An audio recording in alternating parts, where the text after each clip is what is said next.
anak ni Miss IC Trazona na si Miss Sofia Trazona abay agarang sinagot. IC, doon pa lang sa anak niya naging pinili ang direksyon maging bading. Ang dami ng bash kasi hindi daw tinanggap kasi bading. Anong point niyo ba? Okay? Totoo naman Ano ba sabi sa Bible? God judged the homosexuality. Read the Genesis 17, 18, and 19. Those men in Sodom and Gomorrah wants to have sex with other men. And God judged that Sodom and Gomorrah. Even until now. Ang Sodom and Gomorrah, no one built anything there na dinevelop. Hindi. Nandun pa yung burning sulfur na pinaulan ng Diyos. Search nyo sa YouTube, makikita nyo yung evidence ng Lord doon. Ngayon, ang mabuting magulang, sasabihin mo sa anak mo kung ano yung huwag mong gawin. Di ba? Kasi mapapahama ka dyan pag ginawa mo. God will throw you to hell. If you continue to do homosexuality, mamuhay ka, and you don't want to believe in Jesus, I assure you, God will throw you to hell. If you don't stop, if you don't repent and believe in the gospel. And other realization pa. Ako, I believe talaga na I am only answerable to God alone. Siya lang ang pwede man-judge sa akin. And if yung mga ibang tao i-judge ako, I wouldn't take it personally. Kasi siya lang ang pwede man-judge sa akin. And the word of God doesn't condemn people. Kasi mahal nga tayo ng Diyos Bakit niya tayo i-condemn? Talagang tatanggapin niya tayo. Tinanggap niya nga tayo ng makasalanan. Na what more pa na naniniwala tayo sa Kanya. And I have a personal relationship with God. So, bakit parang medyo condescending na yung naging interview. Ayun, medyo nakaka-degrade po ng pagkatao na grabe naman yung tingin sa amin. Parang hindi naman kami nagnaka. Hindi naman kami pumatay ng tao. Ayun, nagtatrabaho naman kami na maayos. Alam mo kami tatapakang ibang tao. Masaya naman kami sa ginagawa namin. And meron kami personal na relasyon sa Diyos. At walang ibang pwedeng kumestyan man. Noong nagdaang araw, isang mainit na usapin sa showbiz ang umani ng malawakang atensyon at isang pahayag na ginawa ni Alvin Aragon, asawa ni IC Trazona, tungkol sa homosexuality at kung paano ito tinitignan ng Diyos ayon sa Biblia. Sa kanyang panayam sa isang radyo, sinabi ni Aragon na maraming bumabatikos kay IC dahil hindi tinanggap ang anak na bading. Pero ayon sa kanya, ang posisyon nila ay batay sa salita ng Diyos at sinabi niyang God judge homosexuality. Ibinahagi rin niya na ayon sa Biblia may hatol na naghihintay sa mga patuloy na nabubuhay sa ganoong pamumuhay. Matapos itong lumaganap, naglabas ng reaksyon si Sofia Trazona, ang unang anak ni IC at isang transgender woman, sa isang vlog interview kay Mr. Oji Diaz. Hinayag niya na nirerespeto niya si Alvin bilang asawa ng kanyang ina, ngunit nasaktan siya sa mga pahayag na tila nagko-condemn na mga bakla at LGBTQ+. Ang ironic naman sa aking manggagaling ayon sa kanya. Dagdag pa rito, sinabi ni Sofia na hindi niya nais itong gawing personal at naniniwala siyang siya lamang ang sasagot sa Diyos at sa kanyang buhay at pagkatao. Ipinahayag niya na ang salita ng Diyos ay nagmamahal sa lahat at hindi dapat ginagamit para saktan o husgahan ng iba.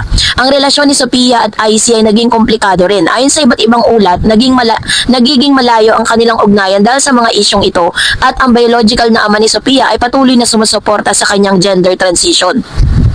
Upang mabigyang linaw natin ang mga pangyayari, narito po ang ilang mahalagang punto. Number 1, ang pahayag ni Alvin Aragon tungkol sa homosexuality. Hindi lamang ipinahayag ni Alvin na ang Biblia ay tumutukoy sa homosexuality bilang isang bagay na hinatulan ng Diyos, kundi iminungkahi rin niya na ang pagiging LGBTQ+ ay hindi tugma sa pananampalatayang Kristiyano na dapat sundin. Ayon sa kanya, ang isang mabuting magulang ay dapat sabihin sa anak kung anong huwag gawin. Dahil dito, ito raw ay maaaring magdala ng kapahamakan. So, nagkaroon po ng reaksyon si Miss Sofia Trazona. Si Sofia na mas kilala din bilang drag artist at transgender woman ay nagbigay din na siya ay may sariling relasyon sa Diyos at hindi tinatanggap ang mga pahayag na humuhusga sa kanyang pagkatao sa pagkatao ng iba sa LGBTQ+. I'm only answerable to God alone, saad niya. Pinapakita ang kanyang pananampalataya at dignidad bilang isang tao.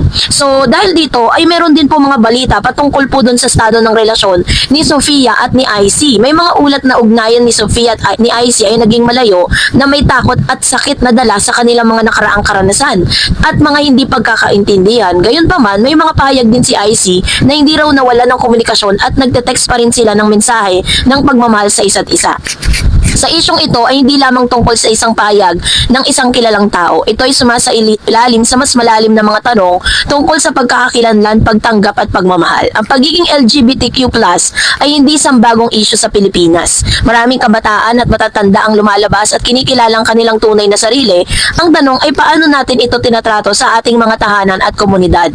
Ang pahayag ni Alvin Aragon ay hindi kakaiba sa marami pang mga tradisyonal na pananaw. Tinitignan ang sexual orientation at gender identity sa lente ng relihiyon at moralidad. Sa isang banda, normal na ang isang tao ay magkaroon ng sariling pananampalataya at interpretasyon ng Diyos. Ngunit sa kabilang banda, hindi dapat gawing sandata ang relihiyon upang siraan, husgahan o saktan ng isang tao dahil lamang sa pagkakaiba niya mula sa karamihan. Umaalingaw-ngaw sa ang mga komento ni Sophia, ang isang napakahalagang katotohanan ng pagmamahal at pagtanggap ay hindi dapat kailanman nakadepende sa kung ano-ano ang napili ng isang tao sa kanyang buhay. Ang mensahe niyang trans and proud ay hindi pagmamataas kundi pag-uukol ng dignidad at pagkilala sa sariling halaga. Hindi maging batayan ng opinyon ng nag-iisang tao kahit na ito ay mula sa pamilya o reliyon para husgahan ang pagkatao ng iba. Ang mga pahayag tungkol sa impyerno, hatol o pagkabading kapag ginamit sa maling paraan ay maaaring magdulot ng malalim na sugat sa damdamin at mental health ng isang tao. Ito ay isang bagay na hindi dapat binabaliwala. Maraming pagsasaliksik ang nagpakita na ang mga bakla, transgender at iba pang miyembro ng LGBTQ+ community ay mataas ang risk ng depression, anxiety at suicide kapag sila ay nadidiscriminate o hindi tinatanggap, lalo na ang kanilang sariling pamilya. Hindi rin dapat na sabihin na nagmamahal ako pero at pagkatapos ay bigyan ng kondisyon ang pagmamahal batay sa isang ideolohiya o interpretasyon ng Biblia. Ang pagmamahal sa pamilya hindi dapat nakadepende sa pagkakatugma ng mga pananaw sa relihiyon. Hindi rin sapat na parang kailangan meron po tayong tinatawag na mas malawak na pag-iisip patungkol dito po sa isyong ito, ano? Kasi pag pinag-usapan talaga it's about the religion, very broad and talagang pag-iisipan mo kasi katulad po ng mga naging actions nitong si Mr. Alvin, ano, talagang marami po talaga ang hindi natuwa at hindi talaga sila ganun kakumbinsido sa mga sinasabi ni Mr. Alvin. Although sabihin na natin it was really a Bible base, pero yun nga medyo ang daming offended, no, dun sa kanyang ginawa. So, ang discussion tungkol sa statement ni Alvin Aragon, ang reaksyon ni Sofia Trazona ay isang halimbawa ng malalim na hamon ng modernong lipunang Pilipino. Ito hindi lamang usapin ng showbiz, kundi isang salamin sa mga pangyayaring nararanasan ng maraming pamilya, ang paghahanap ng balanse sa pagitan ng pananampalataya, tradisyon, at ang respeto sa pagkatao ng bawat individual. Ang salitang trans and proud na binitawan ni Sofia hindi lamang sa isang pahayag, ito ay isang panawagan para sa pagkakapantay-pantay, dignidad at pagmamahal na hindi dapat nakatuon lamang sa kung ano ang tingin ng ibang sa atin, kundi paano tayo tumayo para sa ating sarili. Ang tunay na pagsusuri ng usaping ito hindi lamang sa sosyolohiya o reliyon, kundi sa puso ng bawat Pilipino kung tayo ay bukas sa pagbabago at kung kaya nating tanggapin ng iba ng buong puso kahit na ito ay iba sa atin. Ayun. So, talagang medyo ang dami pong mga celebrity ang nag-comment patungkol sa bagay na ito at isa rin sa mga talagang malaki yung naging epekto nito ay kay Miss Sofia Trazona, no, yung transgender na anak nitong si IC, kasi nagsimula lang naman ang issue patungkol sa hindi pagpayag or hindi pagsama, no, pagre-resign nitong si IC Trazona sa sex bomb. At dahil po dito nag-ugat-ugat na siya dahil po sa mga naging mapanakit, no, ng mga statement ni Mr. Alvin Trazona or Alvin Aragon.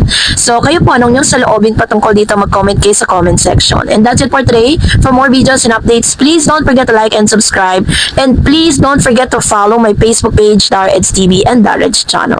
God bless everyone.